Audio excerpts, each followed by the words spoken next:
Welcome to Red, White, and Blue. I'm Gary Pollan from the right. And I'm Dallas Jones from the left. This week on Red, White, and Blue, we're going to be talking about the First Amendment and modern politics, but I call it today's politics because we have an era of fake news that comes from all directions. We have the internet where all kinds of things are said, Dallas. Not all of it is true. And we have two great guests to go over that with us. First, Ben Strusan, who's a conservative commentator and a co-host of Three Amigos on KSEV AM 700 and has been there for, I don't know, a decade or more. Yeah, 15 years. And then we're honored, Ben, you have to agree, to have James Douglas, who is a distinguished leader in the African American community. He's president of the NAACP and a distinguished professor of law at Texas Southern University, and he teaches contracts, which was my favorite class in law school. It was my favorite class also. Welcome to both of you. Well, welcome to Red, White, and Blue. This is a very interesting topic. I think it's a very timely topic. There are a lot of things happening across our nation, and particularly in regards to the First Amendment, and in this, being very earnest, in the age of Donald Trump, how far the First Amendment goes is a real question. I'm reminded, Dr. Douglas, of an incident some years ago in Charlottesville where someone walked into a church and the President of the United States would not admonish someone who had written and a number of things that were racist in nature, and there was a group that was out protesting, and the president called them fine Americans, and not necessarily that their speech was toxic. My question would be directed to you to begin. How far is too far when we talk about the First Amendment, free speech, and particularly in regards to race in America? I think when you talk about the First Amendment, you have to understand the Constitution. To understand the Constitution, you have to understand the Supreme Court and its role in determining what the Constitution says. I tell people all the time, the same institution that decided Dred Scott, decided Plessy, decided Brown, decided Hopwood. So what's constitutionally correct changes as society changes, and the Supreme Court's opinion changes as society changes. So with the new justices on the Supreme Court, I don't think anyone can tell you now exactly what the First Amendment will mean if another case ever gets to the Supreme Court, because you've got a totally different mindset on the Supreme Court than you had 10 or 15 years ago. What you're saying is the jury is out on what we're going to get from the court. But the more important question, which I think, Ben, you were reacting to Dallas's comments, in the world we live in today, and this, by the way, and I'm old, we're three older, you're young, and you probably even remember when we lived in a non-internet age. But we now live in an age where information is put out there. Some of it is factual, some of it is just your version of the facts. And so one of the questions I like to ask when I'm in trial and you get different stories from a witness, which version of the truth do you want the jury to believe now when they tell different stories? So Ben, where are we at today in political discourse? Do we even know what the truth is anymore? So let me unpack this example that Dallas threw out on the table. Thank you. First that of was all, going to be my question. Right. First of all, my recollection, and as Gary said, I am old. My recollection is that this incident took place in Charlottesville, and it was regarding this right-wing rally that was going on, and President Trump's comments that you're referring to were not directed at the specific hate group that you believe or you just elaborated, but he was addressing the entire group of people. And so I understand. And so the media, I think, as a perfect example of what I would consider to be fake news, saw it through their own biases, which they have, and they portrayed this incident as a racial pejorative and used it as an example of Trump distributing racist, while the rest of us who do a somewhat better job of speaking I'll call it the Trump dialect, because he has his own dialect, which is a mixture of fact and hyperbole. And I understand that not everyone can differentiate the two, but it's a certain dialect, and once you get used to it, you can kind of finally parse it. But the media doesn't want to report it that way. They want to report it as a flagrant racist incident, and so that narrative has stuck in a lot of quarters. Now, some of us that take a deeper dive and are unwilling to just simply accept what the mainstream media says on its face and start reading things in addition to the normal networks. I mean, I'll admit, I don't get hardly any of my news from Fox News. I get it from the Wall Street Journal, and I read the Houston Chronicle. I read the Journal because I think the facts are relatively correct, and I read the Houston Chronicle because I want to see the bias that the press exhibits in their written commentary every day, because they come from the New York Times and the Post for the most part. Yeah, but now, you described it as facts versus hyperbole. Most people would describe it as facts versus fiction. Okay. Well, I mean, Because the hyperbole is known as an exaggeration. yeah. I mean, okay. So, hey, you know what? That is well said, and I can't disagree with it. However, you guys express surprise. The media expresses outrage that a politician would use hyperbole in his commentary. I mean, what member of any political party has not used hyperbole to get their point across? My question to you, based on what, or actually, let me defer to Dr. Douglas here. I was going to say, if you went back 30, 40, 50 years ago, hyperbole would not have been accepted. I don't disagree with you. Oh, okay. So the world has changed.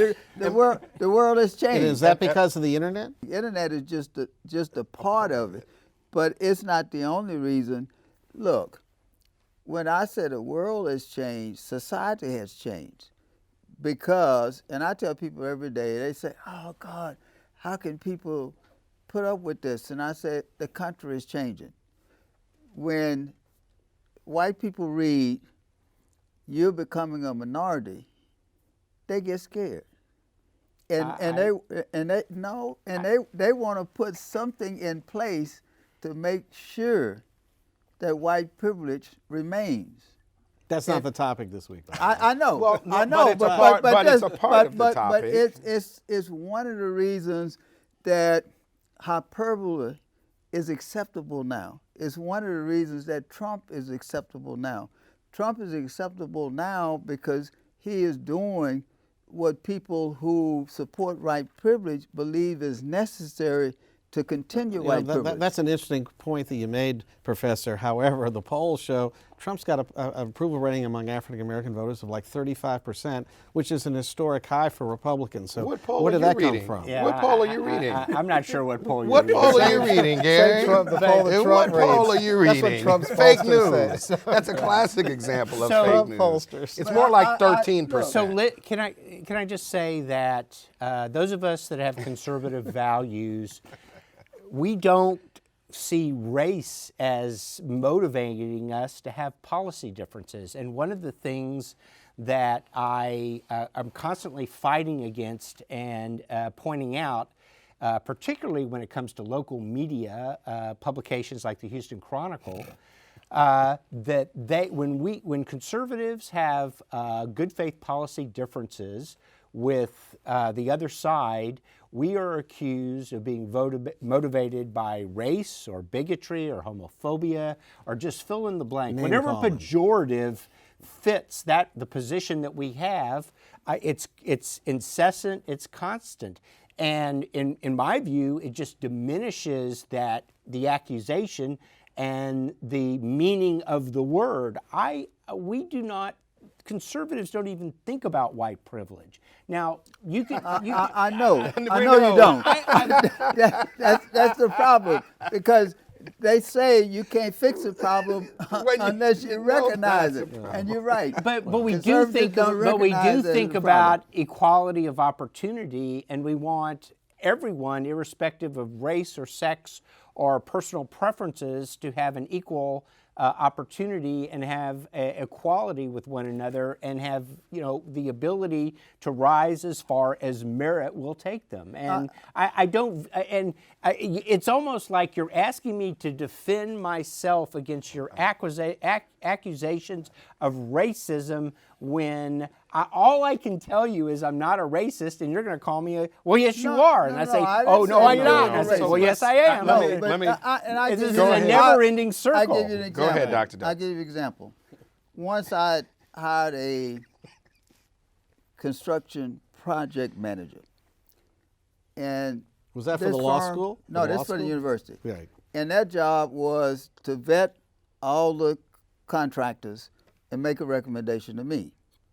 Now, I'm at a historical black college. Right. So the first one they recommend is a white firm. I said, there were no minority firms that qualified. They said, yes, but we selected this firm because we've done business with them and we feel comfortable. The second one came back, it's a white firm. I get the same story. So I said, how many minority firms have you ever done work with? And they said, none. I say, well, how are you going to ever be comfortable with a minority firm if you don't understand that that's a racist position, because your position is, I only work with people I feel comfortable with. I've never worked in a minority firm, so I'm only feel comfortable with whites. Okay, all right. So I started this fire. So let me refocus us on the conversation. I would be remiss if I sat here, Gary, and didn't at least chime in on a couple of things. One, Mr. Stewart said, "Let me make you feel better." I would argue to say that we don't believe that it's just conservatives that don't see white privilege. We believe that liberals, progressives, whatever you want to call us, that are white, they don't see it either. So that would be the first. So they're racist. I feel so much better. But that doesn't mean that you're racist. And this conversation is not the question I started with. Was about the speech and about when it was a racially charged situation. The presidency, the bully pulpit, came and said, and you would agree, regardless of whether you believe mainstream media or fake media, which is also part of our topic, twisted that. You would agree that and you did agree, that he made comments directed towards the entire group in Charlottesville, which I acknowledged, in regards to everybody. And he said that there were fine Americans. Now, regardless of what the lens of the media saw, the lens of myself as an African American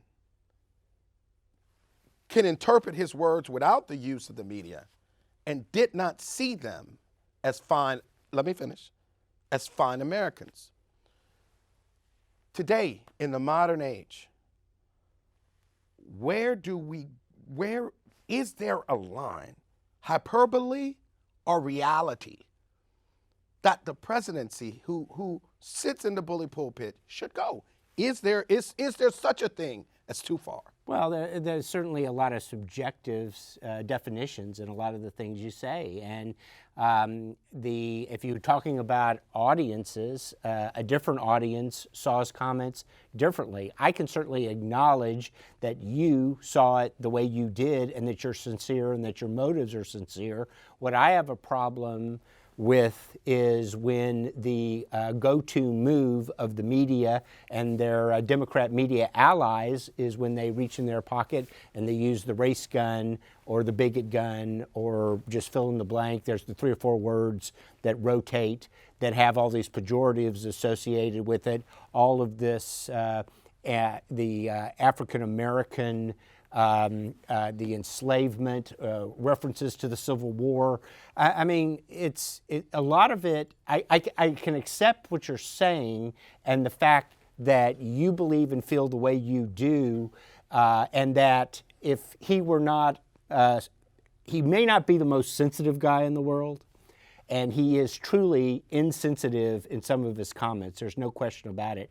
I've always maintained that his polling is upside down and has been upside down Gary's poll.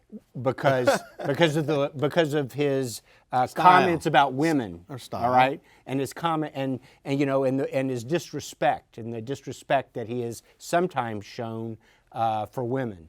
But I don't believe that necessarily makes him racist or bigoted. I mean, it doesn't mean that his decisions that he makes are influenced by any other decision other than what's best for the United States, and they're not motivated by racial animus. What reigns supreme? I'm sorry? What reigns supreme? Reigns The president, supreme? the presidency, and the office of the presidency, or the president? Do the rules change? No. I'm not trying to understand the What point what's of your your- question. I'm saying Does it matter who the president it shouldn't is? matter No. who the president is. The rules should Well, here- remain the Oh same. no, I disagree. It matters. disagree? Yeah, yeah, Okay. very So much, now very go back much to so. something- We elected Donald Trump because he's not a politician. I mean, his supporters elected him because he brought certain of these personality traits that he now uses to hammer through a lot of the opposition in order to get his policy. Here's a question. I want to ask you, Professor Douglas, a question. If we can't even agree on what the facts are in this era of fake news, how can we ever have an intelligent discussion between smart people about what the issues are? Because if you look at and I'm saying this show being the exception, one of the exceptions, but if you look at the major media and what they put on, the people talking are in different worlds. They see everything entirely different. You never can discuss anything. There can't be any common ground. The whole premise of this show is we can differ on our politics, but we can be civil and we can listen to each other. And by the way, on occasions, the other side actually has some pretty good ideas that we should be listened to. That's our premise. But nationally, that's not what's going on. And in fact, things are getting worse. So what do we do about that? How can we have a national conversation on anything? I think we are having a national conversation. We might not agree on what this national conversation is, but I think we're having a national conversation. And a part of the national conversation, to me, ought to be what ought to be our expectation of the presidency. Now, Keep going to that. Okay.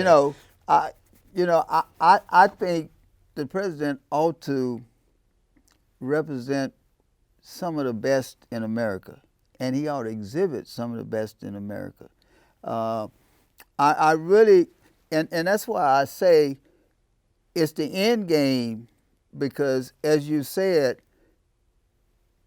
you elected Donald Trump not because of his character, but because of what he would do.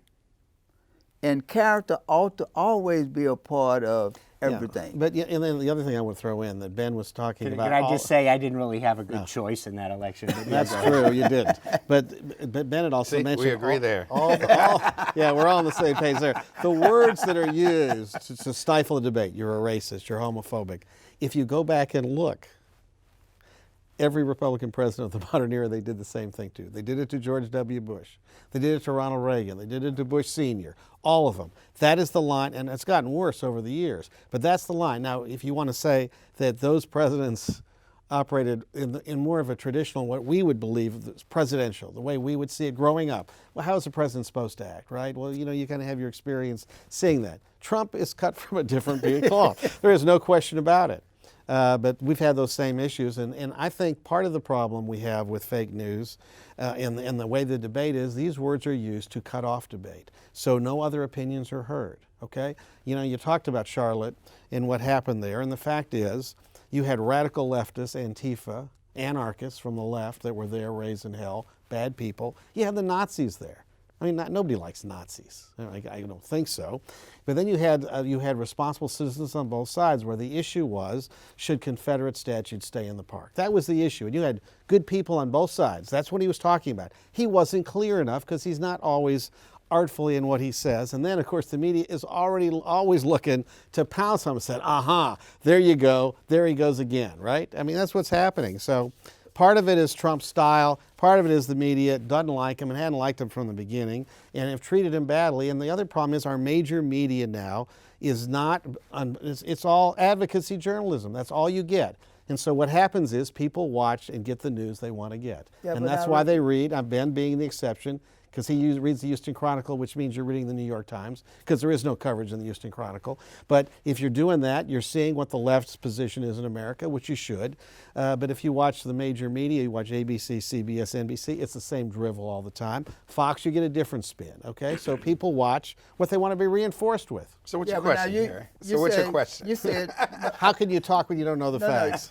See, you said no one liked the Nazis today. But when Hitler was on his rise, all the Germans loved the Nazis. Well, no, I'm talking about in the United States. There were some people who liked the Nazis But too. even in the United States, There were some. But the details matter. Right. I think the So- point so is the I'm detail saying- matters. I mean, when you talk about what he said in Charlottesville, which just started this whole thing off, the details matter as to why they were in Charlottesville to begin with. Well, Da- that's right. Dallas, Right. let me- Now, That that's an honest matters. dispute. Yeah, if That I may, matters. Dallas, let me ask you and the professor the same question. If I No, say, no, you can ask him a question. I Okay. get to ask y'all questions. I'm just joking. your I'm just rules, joking. I'm just a joking. guest. I'm just joking. I was just curious, really. If I say I believe those Confederate statues in Charlottesville should remain, does that make me a racist?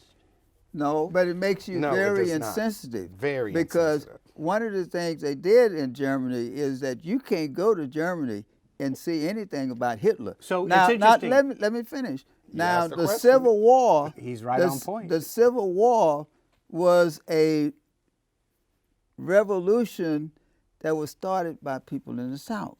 Yeah. All right, and they were trying to protect their interests Economy. and not the interest economy and not the interests of the United States. All right, so they were all traitors. I can't think of another country that would idolize people who tried to destroy the nation. Let me say that my opinion on the statues is very much influenced by a trip I took to Germany about 12 months before the issue came up. And when I was touring in the various areas, the first thing you notice is that there's absolutely no references to Nazi Germany, no statues, no monuments, nothing. In fact, if you want to, you have to be an absolute history buff and to be watching the History Channel all the time to point out, oh, I know where that building is. That's where Adolf Hitler stood in front of this large crowd and spoke. So I thought that my decision about the statues was very much influenced by that trip, and I want all the monuments. I want the statues. I feel that they have a historical context, and when placed in the appropriate historical context, it can be very useful to have that. I am Jewish. I am not offended by seeing those statues in Germany. In fact, I think by not having them, it's almost as if they sanitize the whole thing. Well, and I went to the National Holocaust Museum in Israel, and Yad the Vashem. first, yeah, As I've been. yeah, and the first exhibit you see is about Adolf Hitler, completely about him before you get to the rest of it. Yeah, but it's You know, one thing so- to have it in a museum. in a museum. Right. I'm talking about, So put the statue in a museum is what you said, Right, Professor. But look, we have. Go ahead, Gary. We have about 3 minutes. Yes. 3 minutes How left. about, you want to talk about online freedom of speech and abuse? I don't know. I mean, it's just been so much. I know. I wish we had 30 more minutes. I to thought We'll just I- continue. We'll just I continue. thought I said Roll with, and tape. with the world changing the way it is and the Supreme Court changing the way it is, I can guarantee you now, you can't tell me what freedom of speech is today. Okay. Well, and is it important that that the speech be accurate, that it have factually based, or how do you even manage that? Well, see, You can't. one of the things the cases have said is that we know politicians lie, and so so politicians don't have to be accurate in order to speak. The Supreme Court has already said they don't have to be accurate in order to speak. So, hey, it's just a matter now how much lie you're willing to accept. Well, but here's an interesting question. Does it make it more difficult? Let's say you're just a regular, average citizen interested in what's going on in public affairs and would like to get a balanced view of what's going on in the country on different issues. How do you get it without really spending a lot of time on it? Does anybody really have an expectation that everything they read on the internet is true and accurate? No, I don't I think mean, so. Some people do. I hate to tell you, some people Some people really do. do. That is Some amazing. people Maybe really do. that is the issue. So let me ask you this, real quick, because we're running out of time here, and social media. How, in terms of the idea of the First Amendment, should social media be subjected to the same tests as actual verbal speech or written speech? I mean, so it's huge. The president uses it a lot. What do you think about that? I think it's kind of an in between, because it's more public than private conversations, but it's not a part of the press, and so you'd have to come up with some hybrid way to deal with social media. So the short answer is you don't like the social media is putting out, ignore it. Yes. Yes, it should be. Yes. And I think that it's just one more tool, one more delivery system for information, irrespective of who's putting the information out. You always fact check, or at least people try to fact check what's in a newspaper. They try to fact check, whatever's in the public square. I mean, social media is just one more avenue. It should but be. remember, the newspapers used to It's fact check. buyer They don't do beware. that So anymore. we're out of time. It's necessary. We are out of time. And This is a discussion that could go on for like we'll hours. have to do another episode. I Yes. tell you, I'd be remiss if I didn't say, this week, whether it's red, white, or blue, when you put red and blue together, you get purple. And that was the color that. So should we change the name of the show? That was the color that Kobe Bryant wore, Yes. along with gold. And I think that was one thing that certainly brought our country together to see such a tragic ending. And so we certainly recognize that here on Red, White, and Blue. And that's our episode for today. We'll be back next week with other exciting guests.